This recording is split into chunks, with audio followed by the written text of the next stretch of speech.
If you ever find yourself walking down Royal Albert Drive or Marine Drive, you might not notice the bit of folklore that sits in the middle. In fact, you might even avoid it altogether, given the skate park underneath. That's usually full of scary and confusing young people.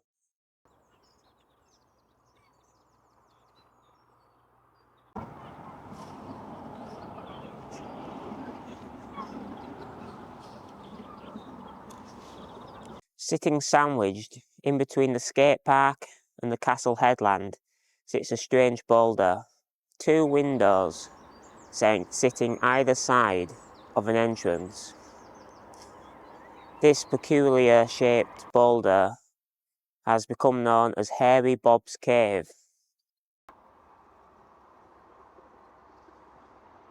The skate park underneath is named after the cave.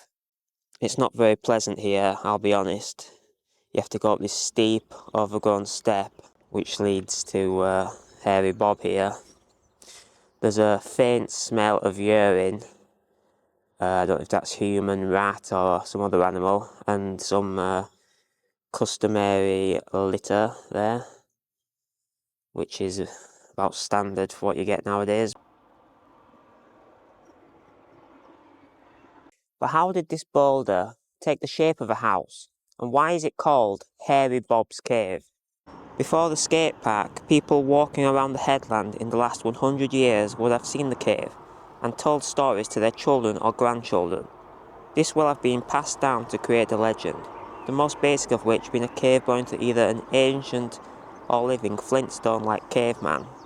But those tales can't have any base in truth, because Neolithic tools would not be enough to create the gaping holes in the side of a boulder that size. The windows and doors must have been done at a later date.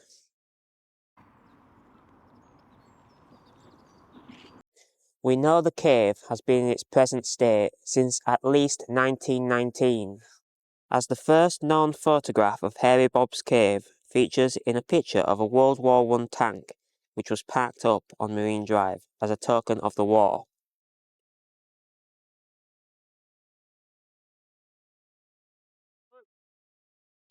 A big, weather-beaten rock by the sea. The first explanation I jump to, and what you might jump to, is that it's simply a natural formation. But this is very unlikely to have happened in such a precise way to form the shape it has taken. There is no flow of water, and rainfall isn't enough to carve out holes this big.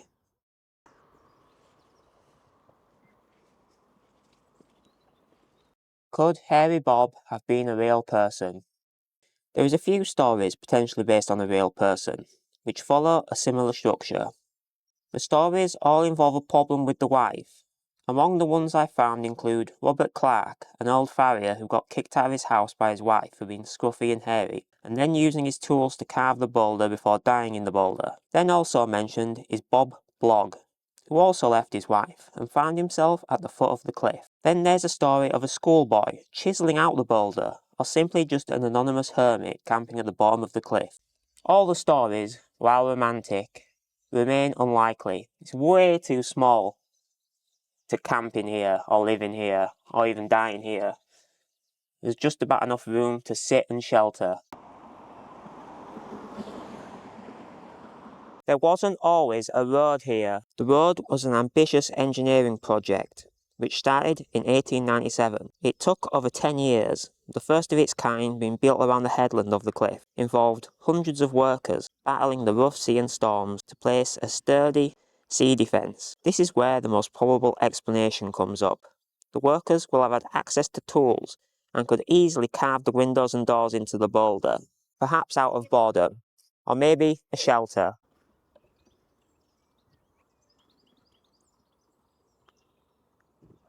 We will likely never know the real explanation, but like many towns, Scarborough has its folklore, and Hairy Bob's Cave is cemented firmly in that. Would I recommend a visit? Well, no, I wouldn't. You can see it from the road if you're going past, but unfortunately Hairy Bob didn't include disabled access. It's quite difficult to get up. I almost fell a couple of times.